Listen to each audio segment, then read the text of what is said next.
Okay, something happened. Something happened here. Something happened. I know. I've got no clue.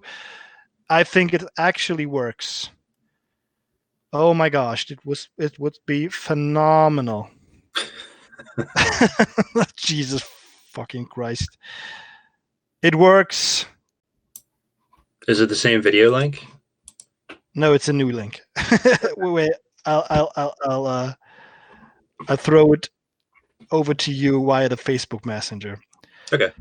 I can't believe this happened to me again, and I don't know why it happened. So yeah, if anybody actually had the patience to return to this video, oh, now they see us. It's wonderful. I can't tell you what how relieved I am. I mean, I'm sorry for them to see me, but it's good that it's working. Yeah. So yeah, sorry to everybody who has been waiting at the in the live chat for the planned event. Once again, live stream. Oh God. I just hit the link and I saw myself talking. Hold on. So I guess you're not watching your own videos? Well, you know what? We can talk about that part later. Okay, so I do, but I do find it hard to edit myself. Okay, yeah, I hear you. I can understand that. Yeah. So let's just repeat the short introduction because I already did one, but nobody saw or heard that. So welcome everybody to a new episode of Humans and Robots, which I will call today Masks and Lasers, because we definitely will not talk about Transformers today, because I don't think it's a franchise that you are following. Do you? Yes. Yeah. So I was hitting the street out. Yeah, this is the first time that I have a M.A.S.K related guest on this little show that I initially invented to, bring the German Transformers fandom closer to the world and closer to itself. But when I added M.A.S.K to my channel in like June last year, it really reignited this wonderful passion of mine. And one of the websites that I regularly use to inform myself about M.A.S.K, about what is out there, what I need to collect if I want to have a collection build up and all of that wonderful stuff is mattracker.com. And my guest today is Mr. Bill Faries, the mastermind behind that said website. So welcome once again. We've been talking for about half an hour already and nobody listened. So I already enjoyed it though. So once again, very welcome. You did say you were going to give me like $10 million, but since it wasn't on record, lucky me. We can't do anything about that, but thanks for having me, and thanks for working through the the technical difficulties there. It happens. It's technology. But I said before, nobody's really ever called me a mastermind, so I like that. Maybe I'll start using that. Yeah, I think we should start this conversation with the one where we left off, because your website had the creator on it that says keeping M.A.S.K alive since 2001, and maybe you can just for the people out there just repeat what drove you, what's your motivation behind that phrase. Well, it's not a phrase actually. To me, it's more like a mission statement. It can be taken that way. Yeah, it's as we'll kind of circle back to what we talked about before we got the feed going, but it's been a really long time since we've had anything really concrete happening with M.A.S.K, and it kind of correlated with my love of computers, kind of all mashed back together. When I started recollecting, I was just so happens that I was trying to build websites too. Not very good at it in the beginning, but as time progresses, you hone your craft. And to keep it alive, since 2001. Basically, that's when I started, and it's been 2001 since there hasn't been anything new. And it's something that I'm going to carry on, even if something does come out. I want it to be known that the entities that sat on these, on the rights, did nothing that time. Yeah, true, and they may do in the future. But my hopes aren't too high. And I enjoy. There's something special about M.A.S.K being one of the few 80s franchises where you are still bound to be satisfied with the original stuff. Like you don't have new toys or new imaginations. They had these crossover comics on IDW with G.I. Joe and other stuff that I didn't read. Have you read that? Yeah. So is it worth it? It is. But the problem with it is that it takes inspiration from the original stuff, and it's not taking what you already knew and then kind of carrying it forward. So a lot of people had issues with it. I liked it, but they cut it way too short, in my opinion, too. Okay, so it's not really not the most important part of the whole crossover thing. is the mask? No, correct. Yeah. I've already feared that, so not a big surprise for me. You already mentioned that the M.A.S.K collided with your or correlated with your love for computers, which I think is it's a mark of our generation. I don't know how old you are exactly, but I'm in my mid-30s, so we basically grew up with computers growing up. Like I started with my C64, and really old things, and computers just got better and better. And then we had this stuff in the 80s. What is it about M.A.S.K besides the whole computer thing that is so fascinating for you to not only run this website, but also have this awesome collection room that you're sitting in right now, and just being so passionate about this topic? That's a loaded question. Really, we have all the time you need. So for me, growing up, M.A.S.K was the toy that, even though other things were around, Masters kept going, Transformers kept going, G.I. Joe, etc. M.A.S.K was always a thing that my brother and my cousins always played with the most. And I was always, the animated series was always something that really captured the imagination, because it wasn't just, there was all different things that were happening with it, all different types of history lessons you could learn out of it, mythology, and it always just kind of stuck. And the funny thing is that people think that I'm like a big lover of cars outside the real world, in the real world. I'm not. It's not something that I follow. I'm not like a gearhead or anything. Nothing wrong with that, but I'm just not one. And it just, the storylines that could be there.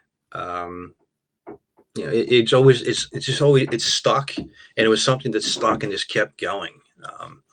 I have a lot of love for Batman as well. Here, a Batman mug. Love that. But Batman is not the thing that I kind of stuck with and did a recollection around. And I apologize for right now. My neighbor is sawing, and my dog Easton is trying to dig his way into the room. So, if it gets a little too loud, I'll figure that out there. So I'm sorry about that.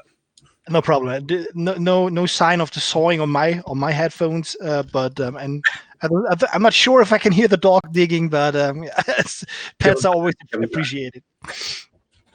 So you have a dog. Any more pets in your home? Yeah. So every so often they co-star on Behind the Mask. I remember the cat. The cat was laying on the. There was something I actually commented on one of the videos. Yeah, we have my wife and I have 2 cats and 2 dogs. Cats are Iris and Sweetums. I did not name her, and our dogs are Easton and Bauer, named after hockey equipment.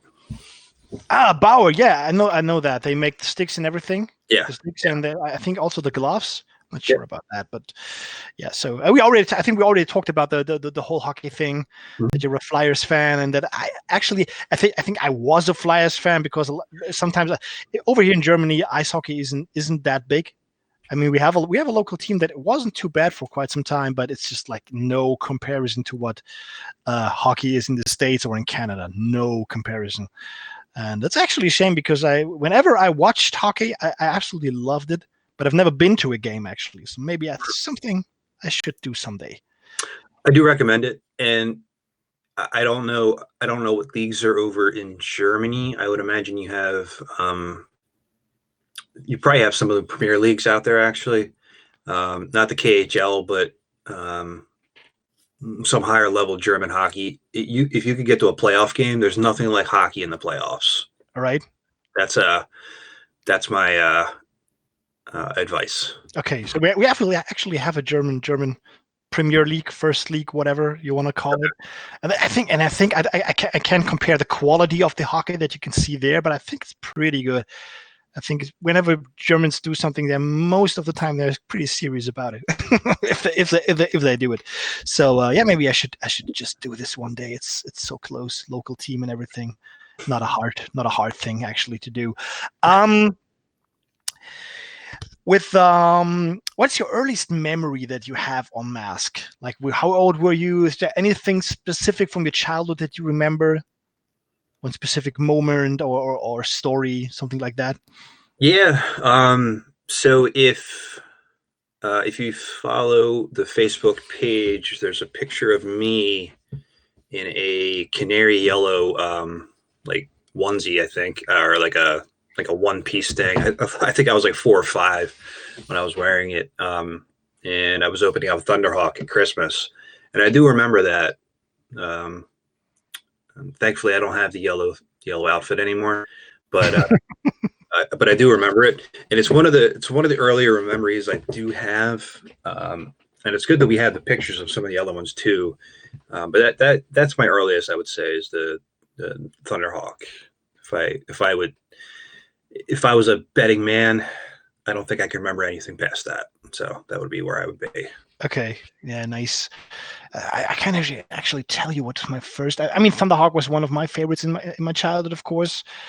But I think I can't really tell. I think there are specific moments, like we had a few of my friends had some M.A.S.K stuff too, and coincidentally we don't have all the same. I heard a lot of stories that like people had a 20 friends and they all had Condor, like because it was the cheapest and everybody had Condor.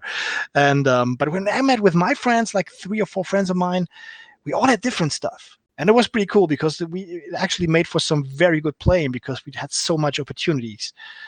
And whenever somebody brought a M.A.S.K vehicle that I didn't have, it was like, oh, what can this thing do? And I was super excited. And it's pretty nice now that I recollect all of this. I recollect the stuff that I had, but I try to complete it all. So I also get vehicles that I didn't have.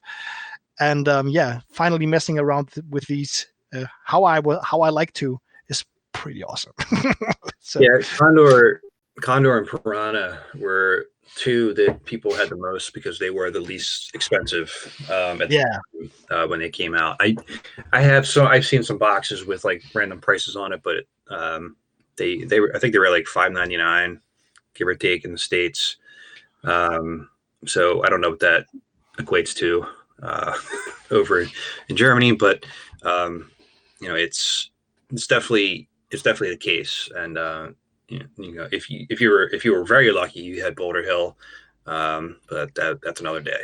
So yeah, I had it actually. I had Boulder Hill. I was the only one of my friendhood. Is that the right? No, I don't know, man. my English is stuck a little right now. I actually had it, and right now I have like 2 of them standing, just hanging out.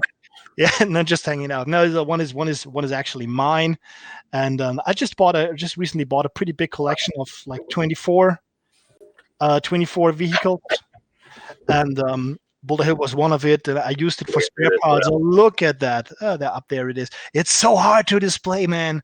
It's like I have the same glass cabinets that you have, like size wise.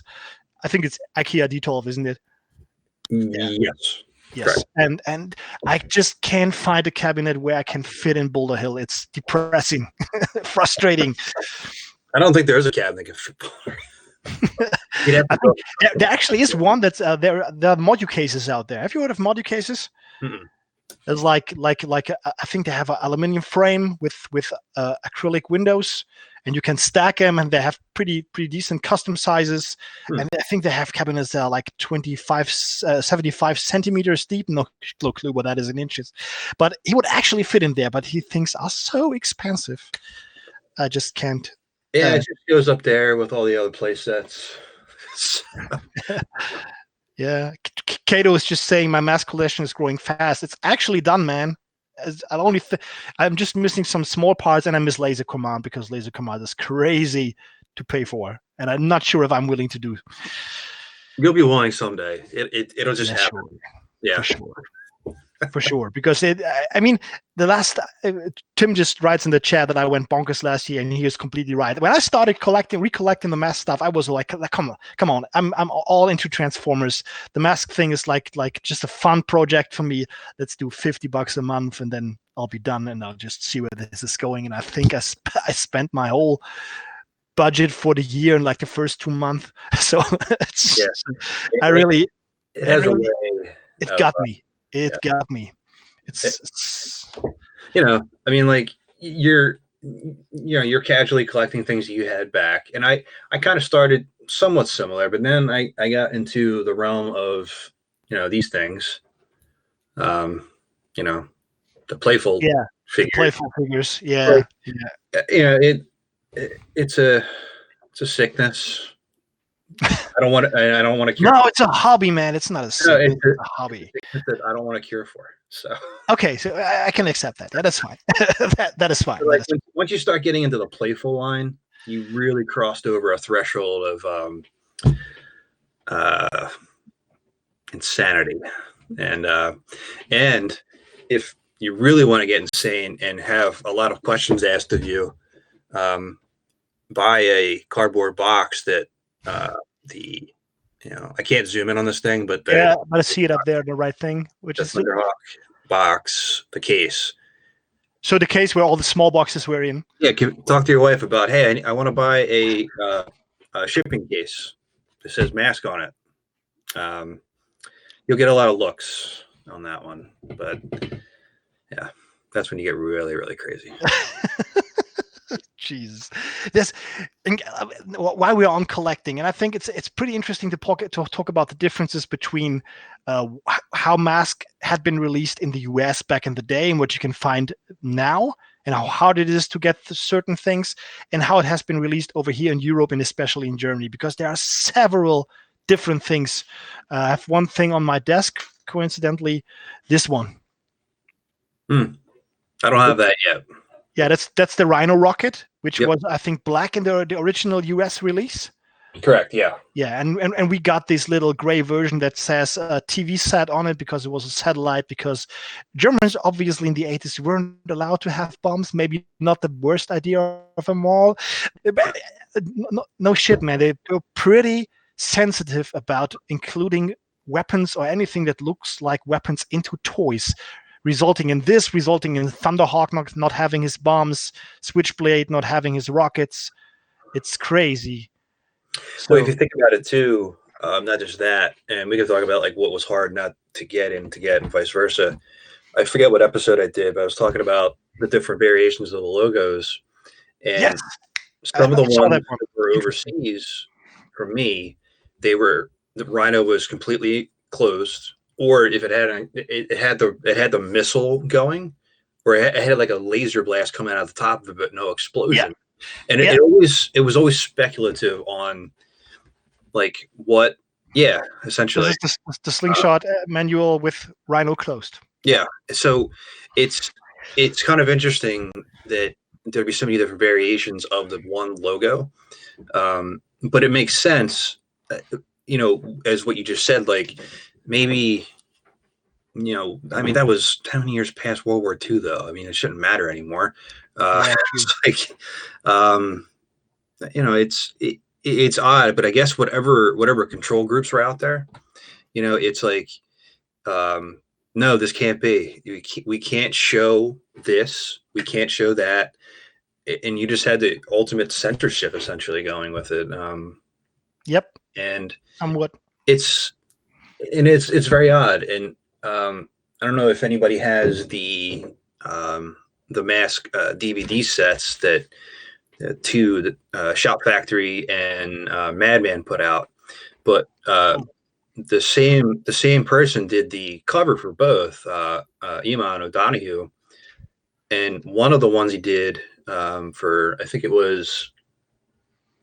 for Madman Entertainment. I think it was the variation of the logo with Rhino shooting out, but nothing exploding out.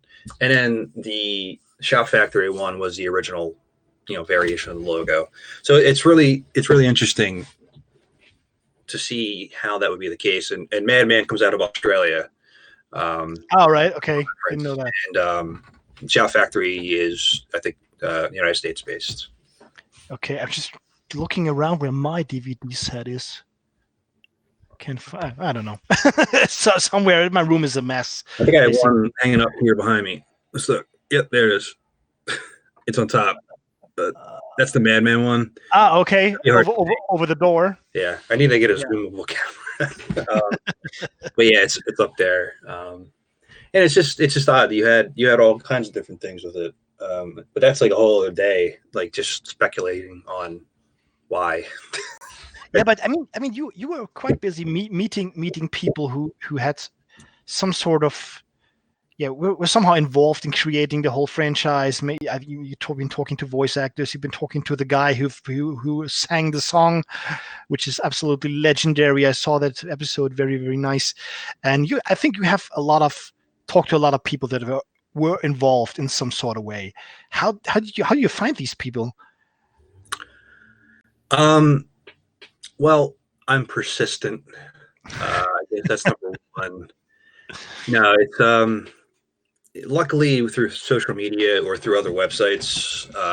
If you can find out that an actor is still active, let's say, and they have a talent agent, so you can reach out to him through there. That's Facebook, Twitter. Most of the people that I've talked to over the years through M.A.S.K have been extremely nice, very accommodating, and very humble at the fact that they know that they thought things were over. They nothing really new came about. They never heard anything, but then they find out that there's these groups, these pages, and they do enjoy the talking about it. The writers, the voice actors. It's been fun, to say the least. And Doug Stone, who played Matt Tracker, among other people, I did a panel with him years ago at RetroCon. Yeah, it's in your intro, right? With him and Jason and Wyatt from Agents of M.A.S.K, and it was so weird. I'm like, I don't belong up here with Doug Stone, but I just had this, childish grin on my face the whole time. And I'm like, I'm sitting up here. I'm like, I could think at the time I was like 30, 31, maybe 32. And I'm just sitting there going, yeah, this is happening. And it's definitely a highlight of my life. Like something I didn't know I wanted. And it's interesting, to say the least. I do have one regret, is that, Lance Anderson, who was the first person to reached out to me to help kind of get me reaching out to others. He came up with the logo. He did a lot of the concept art, the early concept art. He passed away a few years ago, and I never really got a chance to really, talk with him in a more intimate setting, essentially, like on a one-to-one chat like this. There have been a lot of emails back and forth. But he was always so open to talking about anything M.A.S.K related, and it's really cool. He sent me and a couple other websites that were around at the time concept art that he did, and he sent me a sticker sheet that I have hanging over here.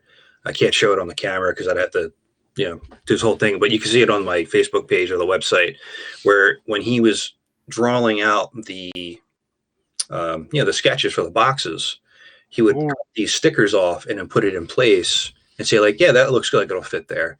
And it was pretty cool, learning that. I didn't know that, and he just sent that on a whim. So yeah, it's something I want to keep kind of growing on, whether it's the people I've already talked to in the past, friends of the website, or people knew. Like I said, I don't remember if it was before the stream went fully live or not, but I'm trying to get the guy who owns or created Playful. I'd love to talk to him about how many damn variations of Ace Riker there are with Matt Head from the Playful line. Like, I need to complete this set somehow. How am I going to do that if I don't know how to do it? At least you have to know what you have to get. Yeah. So where's the stop and start? I need to know. But no, I'm going to keep reaching out, and one of my hopes is to actually talk to somebody. I haven't been able to track anybody down this way that worked on the toys or on the development in the Kenner field. Yeah. Okay. Yes. That's something I've always wanted to do. I've always wanted to talk to somebody that worked with Kenner just to get their experiences, because it's a whole story that I don't know anything about. And it would be just great to be able to talk one-on-one and just learn some of the ins and outs and the experiences, and hopefully one day I'll be able to pull that off. Would be very nice. I think these people are hard to get a grip on because Kenner is no more, and I don't think there's too much record. I think back in the day that there wasn't too much, like, it wasn't written down who worked on what, and so it's pretty hard to find these people. But it would actually be interesting how all of this came together, especially when one thing I wanted to get back to, what I hear out of this and what actually warms my heart, because I experienced differently with another franchise, is that the people that you meet that were involved with M.A.S.K are actually proud of what they did. Is that correct? Yeah, I would say so. It's awesome, because I was like, we had a Masters of the Universe, let's say, I don't know what's the correct English word for this. Like, so they made some sort of audiobooks where they just told stories with different voice actors for a kid on an MC just to listen to. And there was the guy that spoke He-Man, and when he was like, he's been interviewed 20 years later after they did these things, and he said that he actually regretted doing these things. And to me, as who loved these things as a kid and still think that it's a wonderful piece of art today, it was kind of heartbreaking to see the guy that created it saying that he regrets it because I love it. So it's good to hear that the people are proud of it. Yeah. I know what you're talking about too, and I remember watching the Toys That Made Us episode on the Masters line, and they didn't even like talk to the voice actor. Yeah. From the Filmation show. I was like, it's kind of interesting. So I did some digging around and found those kind of like same interviews. Like, yeah, I kind of wish I didn't do this, and I was like, oh, okay. Guess you're not coming back to the new ones then. So it's like, it is interesting to say the least, though. Yeah, if they ever do a Toys That Made Us episode of M.A.S.K, they definitely got to have you in there, because I think you have so much knowledge and been so active about this. I don't know. Only if Kerouac, if he's the one drawing me, that's the only way I'll do it. So. Yeah, I think he made these the 84, 85 comics. The online comics, right? Yeah, 85 he did. 85, 86, I think he's working on right now. 86 right now, yeah. Yeah, they look awesome. I haven't read them so far because I don't like online reading. I'm more like the haptical kind of guy. I need to have something in my hand to read it, like a real book. So maybe I'll just print this thing out someday and then finally read it. It's worth a read. It's very unique. And he's got a really good imagination about what he's doing with this, and not only that, but the artwork is, if you loved the original and you are upset by what IDW did, then read these books. I'm actually a little surprised that the IDW stuff didn't work out, because I think what IDW did with Transformers back in the day, when they just took the franchise and they just made it. They just recreated it, but they made it better because they took all the characters. And I think if you look at Transformers back in the day, maybe even M.A.S.K, some of that stuff was pretty cliche and pretty simple-minded, just to fit a child, of course. and they just took it and made it fitting adult sensibilities with Transformers. And I think this is absolutely possible with M.A.S.K as well. Just taking it and evolving it a little bit more. Although I gotta say, one more sentence, I've got to say that the M.A.S.K cartoon has aged way better than the Transformers or the Masters cartoon, because I can't watch Masters anymore. I tried watching Masters the other day. I don't remember what episode it was. I just put on a random one. Yeah. I was like, your pants are way too up there, buddy. So Yeah. I just found it funny. But no, it goes back to, what I said earlier, like with the history that, the stories they make around history. And most of the writers had free reign. They could kind of come up with their own topics with that too. That's why one of the reasons why there was really no continuity. Yeah, true. Because it was almost different writer for every episode. But yeah, it's definitely something that you wouldn't think that would be the case. But I think, and I've talked about this a little bit here and there with M.A.S.K, the problem with it is that there was no advertising coming out with this stuff with the IDW iteration. They reached out to like a couple of websites and we tried, but it wasn't a comic itself, for an entity that hasn't existed in 25 years isn't a good way to reintroduce it to the world, in my opinion. So there needed to be something else. What that is, I don't know. But was a comic in that fashion the best way to reintroduce? Probably not. Nope. But again, I'm happy that it happened. But I just, if something was going to be done, I was hoping that it would be taken from start to finish and not start to, a third of the way and then have it get cut. So, I don't know. I don't remember exactly how long that run was supposed to be for the one, one-off series, not the old tie-in, but I think it won 10 comics, and I think it was supposed to go more than that, and it got cut at 10. Yeah. I don't think that comics are the best way. Not a standalone comic, especially not if it's this mashup thing. Because I mean, it's hard, man. I think you need comics. To me, are more like support for something else, supporting a toy line, supporting a TV show that maybe telling side stories or something like that. Just getting a little more flesh to the bone. But some comic I know wasn't the best idea maybe to do.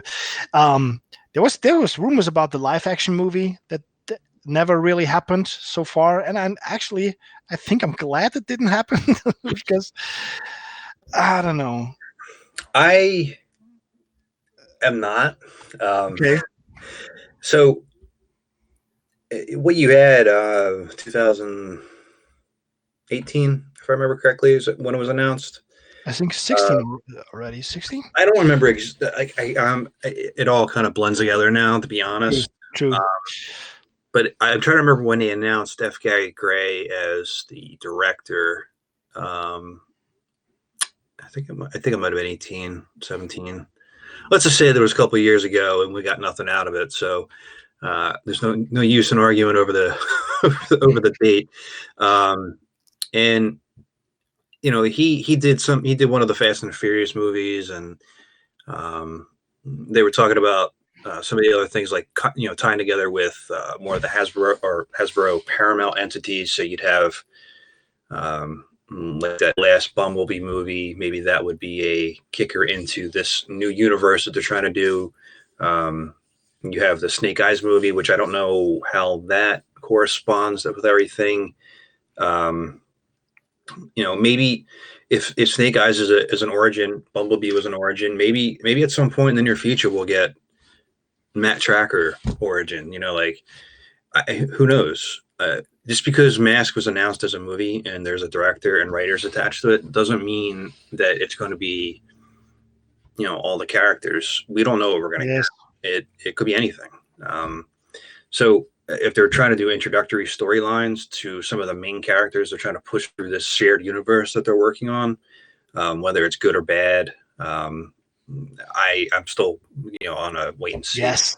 I mean, of course I would go watch it. And I mean, as long as somehow they do something with this franchise, I think I'll be happy, because when they rebooted Transformers with the Michael Bay movies in 2007, the movie was okay. I wasn't overly satisfied with it, but what it undeniably did, is just refreshing the whole thing. And that's the reason why Transformers is still around, and especially the whole collector toy scene is so super active, because something's coming all the time. Something's new. And we haven't had new stuff since, as you said, since 2001. And this is not really satisfying. Yeah, I mean, I just picked the wrong horse, really. I could have went with Masters. I could have went with Transformers, Batman, anything really. Sky's the limit. Hell, I'd probably even like Tailspin. I don't know. But it's kind of I wouldn't go back on anything that I've picked. I like the fact that I get random questions from people on the multiple channels that I have, the Facebook, Twitter, Instagram, and the YouTube, email. People ask me questions about M.A.S.K, and I try to answer it the best I can. And if I don't know the answer, I know somebody that does know the answer, and I'll point them in that direction. I like having conversations with people. And I didn't create any of this M.A.S.K stuff. I'm just a person that's trying to upset Hasbro enough where they start doing something with it. I guess I don't know, but I'm trying to make sure it stays in the forefront, because I don't want it to go away. I want to be able to enjoy it, as for myself. A new series, a new movie. I did like the comics. The last couple episodes were a little dry, but I think that kind of led to lower sales, and that's probably what happened. But there's so many great artists out there, like Kerouac's doing the M.A.S.K comics themselves, like start to finish, story, editing, like it's amazing. And he's not a half bad guy either. He said, even though he likes New York teams, but you have all these channels out there, all these channels that they'll talk about M.A.S.K, not just M.A.S.K related, but they'll talk about it. Facebook groups, Facebook pages, websites, they're all out there. Everybody is doing what they're doing, and not only to mention all that, but all the people that are doing custom things too. Yes, custom things, and at our age, I'm 37 right now, and what you have is you have people that have like this incredible ingenuity, and like an artistic eye, and people are coming up with all kinds of crazy stuff. The table where they sit around lighting up, the Mac computer, I have, I said I have the 3D print of Ramp Up and Thunderball, and I have the custom made figures for it here, and it's like, and I'm low end on the custom stuff. Like I don't even have a lot of it, and it's just amazing that the community itself, that's what we have right now, and I really do hold that dear.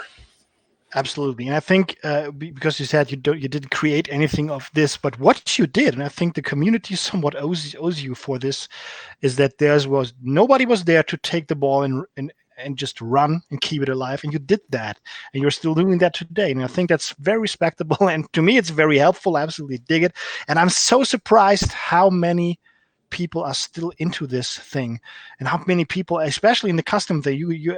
I have one guy here in Germany. He's not too far away from me, and I hope that we can make this happen. He bought one of the custom transport planes. Is that Bjorn? Yes. Yeah. Yes, and he's not too far away from where I work. And he was like, "Yeah, it's huge," and he's just moving right now. But I told him, "Man, I have to just let me visit you. I have to get my hands on that thing." It's absolutely amazing. Or the custom trailer for Reiner you had on your channel lately, the M.A.S.K room with the light ups and all that. Somebody made, I think it was Bjorn too, who made this custom Venom station. The Venom. I think that was Bjorn, wasn't it? I don't know, man. But I can't even keep track of them. Yeah, So many creative people out there who If just I misspoke on that, I apologize to actually who to create it. But no, the transport plane. I remember. So Cliff Daggery goes by. I don't know his yeah, actual. that guy does insane stuff. I think Um, that's the Drake Drucker is one of the guys that does all the Great Drucker, yeah. yeah, so many talented people out there. But I remember when he sent me. He's like, hey, I have something you might want to review on your channel. I'm like, okay. I remember he sent me a picture. I'm like, and he like stood in it for like perspective, and I'm like, oh my god, like, you know. And I made the joke in the review. I was like, the bed here behind me. Nobody won this trip to stay in my M.A.S.K bed, by the way, from my giveaway announcement yet. Not really. All expense paid trip. You get to sleep in this M.A.S.K bed here. I'm kidding, of course, but I was like, literally, the jet would take up that entire bed. That would be its platform. So it's absolutely beautiful. I met somebody. I think actually from Germany. He runs by the handle of Kopfmacher, head maker, in English, and he does real life masks, helmets to wear. You know that guy? If not, I'll send you a link later. I probably know the work. I just don't remember the name. Yeah, he's this wonderful stuff. So many wonderful stuff, and all is based on this stone old 80s franchise. Is it as cool as my plastic matte tracker mask there? No, nothing is as cool as your plastic matte tracker mask over there. I use that to scare my wife. So. Is that custom made, or is it actually that's an actual release? True shit. I forget the name. I forget who made it. Let me see if I can find it. All the stuff fell off, but here you go. Jesus, that's scary. That reminds me of the Thunderbirds. You know the Thunderbirds? Yeah. Completely looks like that. I can figure out later. One of the tags fell off, but you know that thing there. That thing's creepy. It is. I asked you to prepare something for this because I wanted to play a little game. Have you done it? Have you everything? Yeah, I'm looking at it right here. Okay, so I asked Bill to take his favorite vehicle of each of the 4 toy line series that were out there, and I did the same. I have all the same thing. And what we do now is we take. I think let's start with series 4. Let's start with the bad things and end with the best. Okay. We just don't show it off yet. And I just on the count of 3, we just raise it to the camera, and I'm actually interested if we may pick the same. And if not, then we can just talk about why we picked this particular toy. Are you ready? Yep. Okay, so series 4. 1, 2, 3. Fire Force versus Skybolt. I was on the fence about this. Fire Force. Yeah, I'll let you go first though, if you would like. No, you're my guest. You're always first. I picked up Skybolt at first, and then I was like, I can't just pick matte tracker things, right? And I talked about Fire Force in my review as like one of the unsung heroes of the series, because while it has a simplistic changing to it, it's one of the ones out of series 4 that is a complete garbage, in my opinion. And it actually makes sense. It turns into a bike here, and then it turns into like a hovercraft. All the other things are like, here, look, this does this. Like, okay, I don't want that. And I always found it to be one of the unsung heroes of the entire line, not just series 4. So that's just why I picked it. I was basing it on the vehicle itself. So yeah, I think those are my reasons. I think the series 4 has one problem. I think you have these things that split up into 2 vehicles, and I think almost all the time one of the vehicles is kind of cool, and the other is just complete trash because it's the remains and they didn't know what to do with it. Yeah, and Fire Force actually pulls off both modes pretty well. I love the trike. I think it's pretty good idea, and we hadn't had a trike with M.A.S.K until then, and the hovercraft with the folding down tires and everything is also pretty good. So I hear you. I hear. I think I picked Skybolt because I like the jet itself before it transforms, because it's huge. I like the camouflage and everything. I think this is just a pretty badass jet. and the alt modes aren't complete trash, but they are not. I like Skyball. It's one of the ones I like more out of the entire line itself. I would say I wish it wasn't camouflage though. That's just me. I don't know what it would be Okay. out of that, but I was hoping for maybe a solid design or something. I don't know. But I'm also not going to find one and paint it either because it's too much money. So I think I have a spare one somewhere. I think the Series 4 vehicles are pretty expensive in the States, aren't they? Yes, they are. That's very interesting because I think the Series 4 is one of the cheapest stuff that you can get over here in Europe. So if you miss anything, just hit me up. I think I can get it for not too much money because Series 4 actually got a pretty decent rollout in Germany. Yeah, we didn't have a large rollout here in the United States, or this way anyway. So when I was recollecting, I had to buy a lot of the Series 4 over in eBay, Germany, eBay, France, things like that.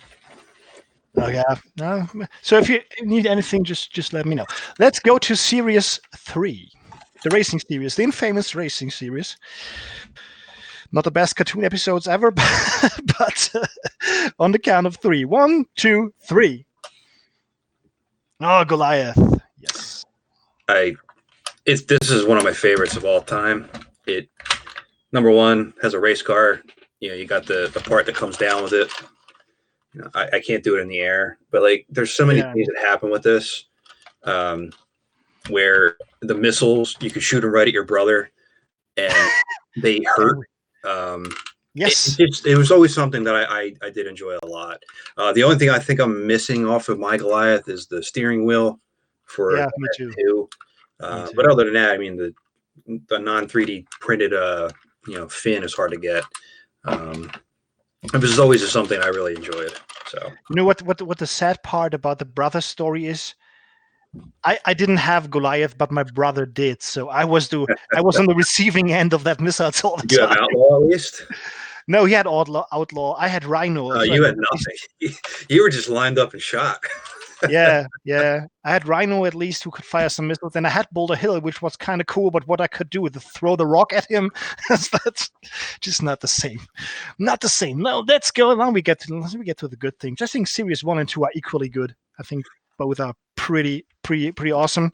So here's your Series 2 vehicle. 1, 2, 3. Oh, Hurricane. Question about that one. Is it Hurricane for you or Night Stalker?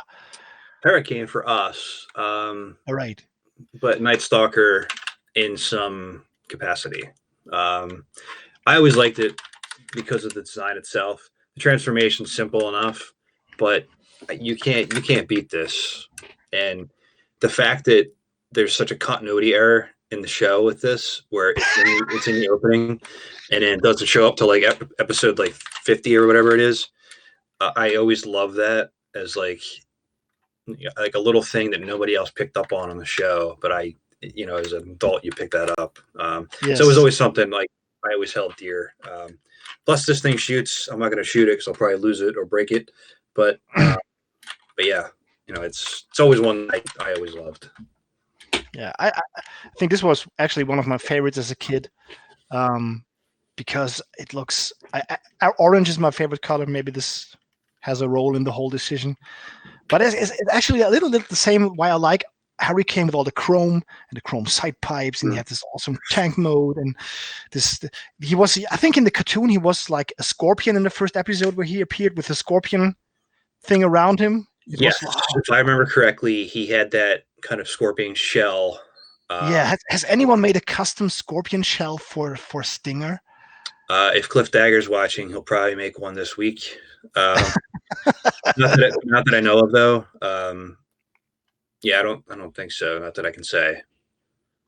This was actually pretty nice. It was something I would. I love the chrome on that. It's really unique, and the one drawback, well, two actually, that I have on it is that one, the chain is always broken.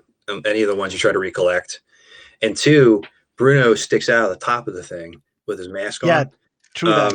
And it always bothered me. I'm like, get in your car, get in the cab. Yeah, Why aren't true. you in there? So, By the way, this chain is completely perfect. yeah, I don't think mine's all the way over there. Otherwise, I get it. But It broke as a kid. To me, it broke. The pin of the cannon broke off all the time. The shield itself broke. It was pretty fragile, unfortunately, but I really loved it. So, the big finale, series 1. I have a feeling that maybe this time we picked the same one. oh wait, hold on. Okay, go ahead. Okay, so here we go. 1, 2, 3. Oh, fuck you. T-Bob. No, it's definitely gonna be Thunder Hawk. Yeah, no way around it. I mean, I was a little torn with him or Rhino. Mine's different though. Oh, you signed it. Duckstone signed your Thunderhawk. That is awesome, man. That is pretty awesome. I don't think I will ever have the possibility to get something like this, but because you get it's hard to get a Transformers convention around here. It's even harder to get something that is mask related. Are Transformers are they is it mostly in the United States where they shoot, or is it like where they do the animations, or like where the Yeah, it's okay. Nothing over here. Nothing. So people are talking about Rhino. Rhino is right there. I mean, if Thunderhawk wasn't in Series 1, mine would be Rhino out of the set. So I'm sorry, but yeah. And actually, no, I'm sorry. It would be Thunderhawk, T-Bob, and then Rhino. T-Bob is unbeatable. Yeah. I'm a sucker for flying things, and this transformation is so easy. You just hit a button. Yours works better than mine, though. Hold on. All right. I haven't reviewed this yet, by the way. I'm not doing it now, but I want to see what we got. Oh, they're stuck. They're stuck. The springs. It's not stuck. It's just there you go. Oh, it's good enough. Good enough. So am I, and it'll be something I talk about eventually at some point. But the spring, it's some rust in there. Yeah. Side, so it doesn't hold the spring that well in place. So yeah, that's the pretty common problem. But I think the Thunderhawk with the open doors is just such an iconic look. Maybe even for people who aren't into masks, if they were our generation, they might say, I know this. I've seen this before. I don't know what it is, but I've seen this before. And the playability of that thing is just unmatched. Yep. Larkin says, I'm missing a bomb. I'm missing both bombs because we never got these bombs. And I think I could buy the bombs, of course, online on eBay or something like that. But he's like the T-Bob. I mean, I think it was actually pretty bold that they did T-Bob and Scott as a toy, because I don't think any kid liked Scott or T-Bob. Although I gotta say, in comparison to other cartoons, these two weren't half as annoying as some other child characters in 80s cartoons. So no, not.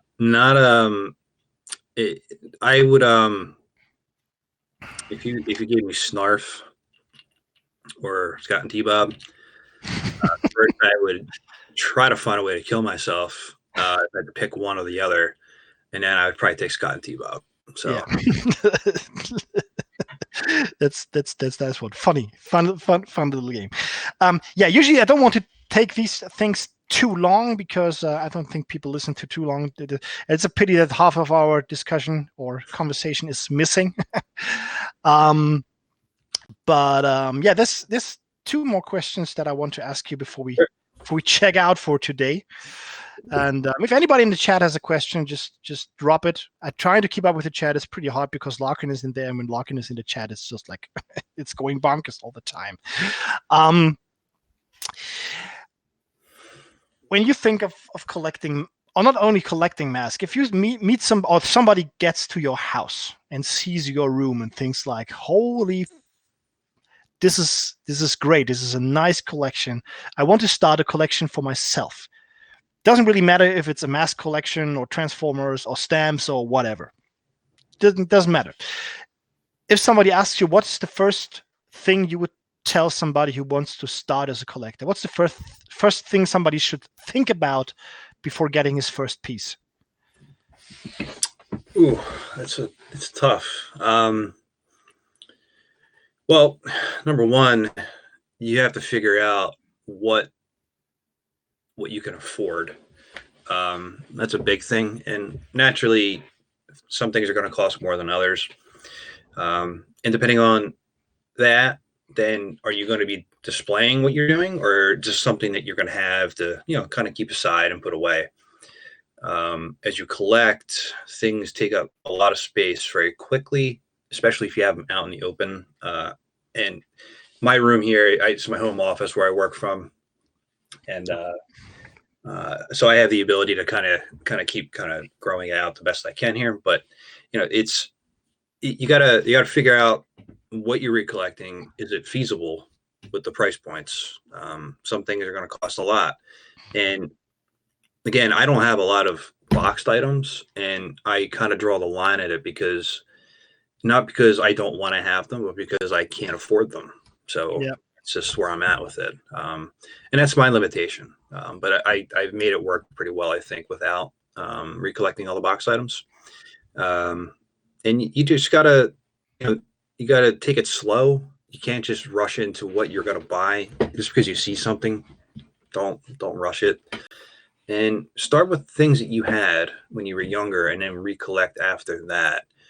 You're going to get more joy out of, like, for M.A.S.K, for example. If you're like, I want to get M.A.S.K again, you're going to get more joy out of getting Condor first, or Thunderhawk and Hurricane and so on, than you are if you're going to get Billboard Blast or the Collector first. That will turn you off of the series. So. Most likely, yes. And maybe even these pieces may bring you more joy because you might actually had them as a kid. Then maybe, let's say, buying Volcano, which is a great toy, but I didn't have it and I didn't have any connection to it until I got it and found it cool as an adult. But it doesn't have the same nostalgic factor as this guy here.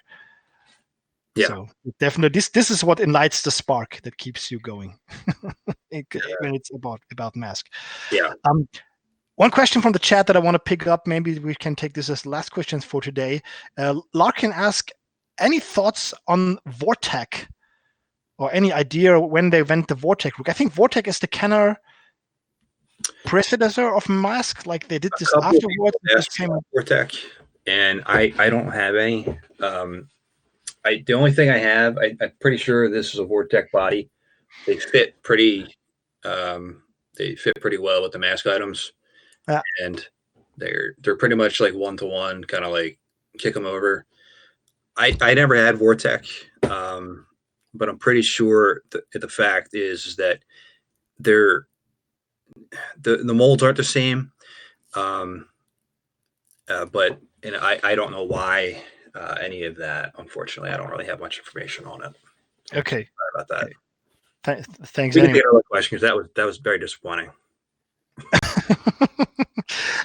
Tim is asking, any other stuff? Are there other franchises that you collect? Yeah. So every so often I'll do a video showing off the office here, showing off what else I have. So you can find those on the channel and sometimes on the Facebook page. But I have the Superpowers line, Secret Wars, animated series, Batman. A lot of Kenner things. Some original Ninja Turtles, Masters. I do have a Transformer shelf back here. It's not a lot, but there are some. And like a couple of random shelves here and there. But for the most part, the two things that I recollected the most were M.A.S.K and then I would say the Superpowers line. And aside from the actual Riddler, I have a custom one in there. I do have them all. It was nice. But other than that, that's kind of where I'm at with that. So, as you said, you have to draw the line somewhere because you do. Yeah, I do. Room capacity is limited for sure. By the way, this is my home office as well. So maybe a home office might be a good room to collect because nobody interferes with what you're doing most of the time. All right. For today, we're done. I will put all your websites, the Facebook, the site, mattracker.com itself, your YouTube channel, all of this in the description. I had this in the planned event that went downhill, so I will copy over this. So anybody in the chat, anybody who's watching this, give this awesome gentleman a subscription, and yeah, watch his work online. I highly appreciate what you're doing, and it really helps me as a collector. It helps me as a M.A.S.K fan and somebody who's passionate about it. So keep it up. Thank you very much for being here with me today. No problem. And yeah, I hope to see you soon. Don't go away. I just end the stream, then we will just have a short talk afterwards. Anyone in live chat, thank you for being so active. Thank you for your questions. If there was any question that I just overread, I'm sorry for that. Maybe you can do this next time. And yeah, I hope to see you all very soon. Have a nice week. Thanks, everybody.